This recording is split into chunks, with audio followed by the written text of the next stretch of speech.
externalities is usually an economic term, and essentially means when other people are made to pay for your benefits. It's like when you're externalizing.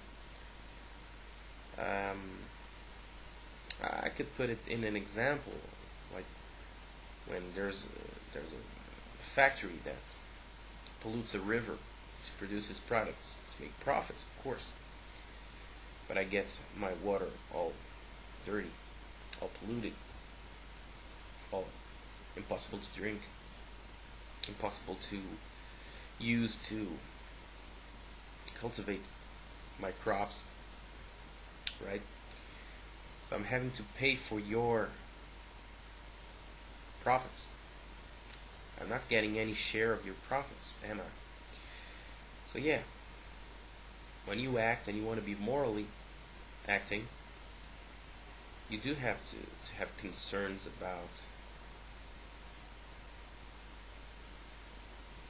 if what you're doing is at the expense of others.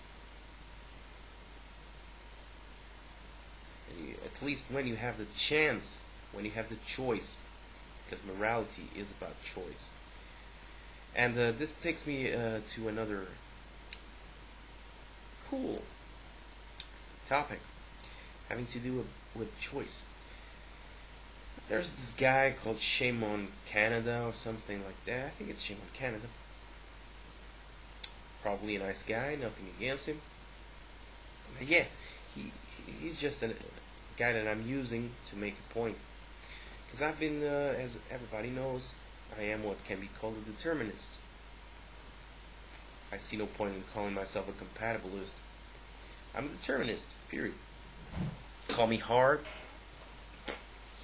call me whatever you want. I believe in cause and effect. I believe in causation.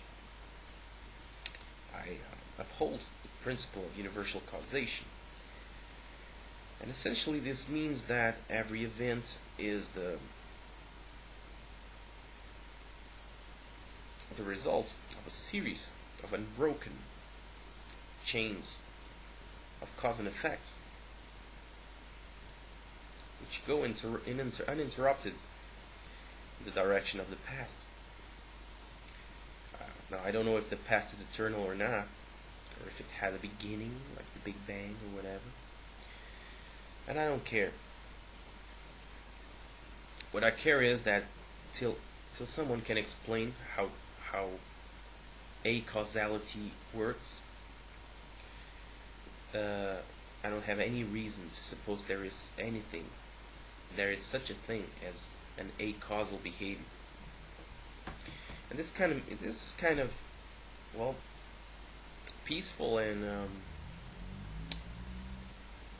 pleasant to me, to know that things happen for a reason, to know that things happened because they had to happen. There's good reasons for things occurring the way they did. You can analyze things, therefore you can later on make predictions. It's kind of cool, don't you think?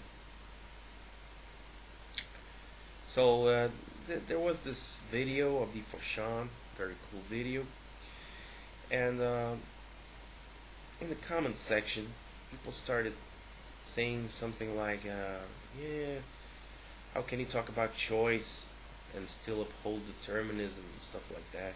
It's incompatible. Well, not really. I talked about deterministic choice, and that guy says that's a freaking contradiction. You know? And I tried to define the terms. I defined the deterministic in terms of cause and effect, essentially. And I defined choice in terms of mental calculations that people do.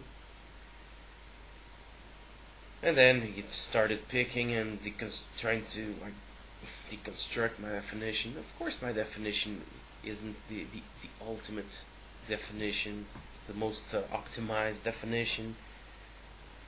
But yeah, who doesn't know what a choice is? And I gave him an example of someone choosing what to eat from a menu. Everybody understands what a choice is. I don't think any sane person could deny that we do make choices on a regular basis. That's the name we give to that sort of situation.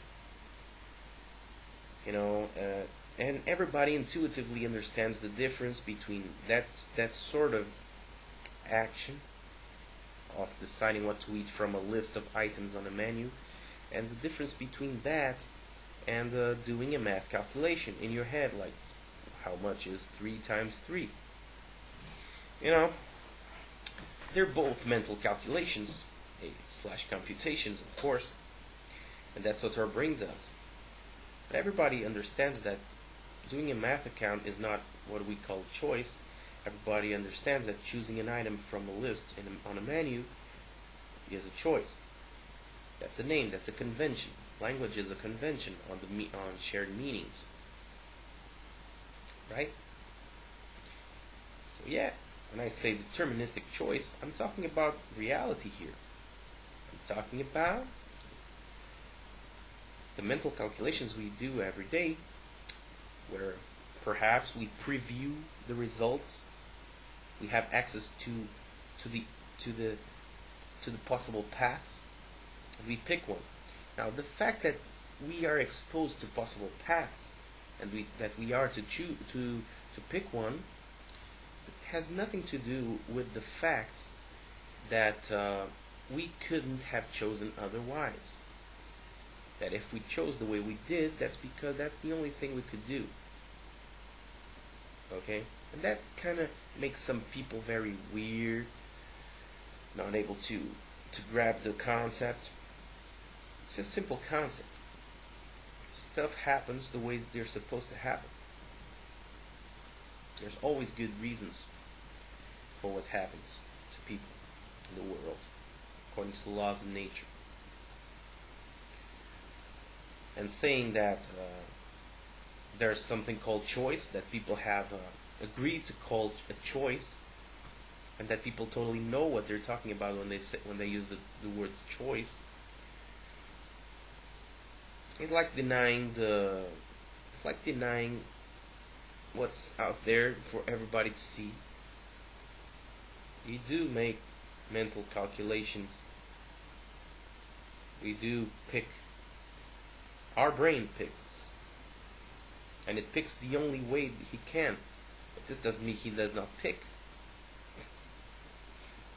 I mean, we did not know what we were going to eat before that mental operation that we conventionally decided to call a choice. To deny that we make choices is denying the obvious. Anyway, and basically, if you have your own private definition of the word choice, where you define choice as essentially a non-deterministic phenomenon, of course, you and I will never agree. But you gotta accept that I define choice as a purely deterministic phenomenon. I don't see anything wrong with that. Same way as I could define responsibility in strict terms of causation. It's in purely deterministic terms also.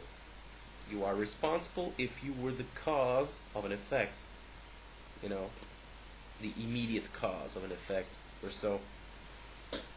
Has nothing to do with blame. That has nothing to do with the possibility of having done otherwise. It's just a fact. So chill. Now, I don't think there's anything left to say right now. I've covered the morality issue. I've covered the cutting plotter issue. I covered the deterministic choice issue. So I'll see you all in another time in the same place. Bye-bye.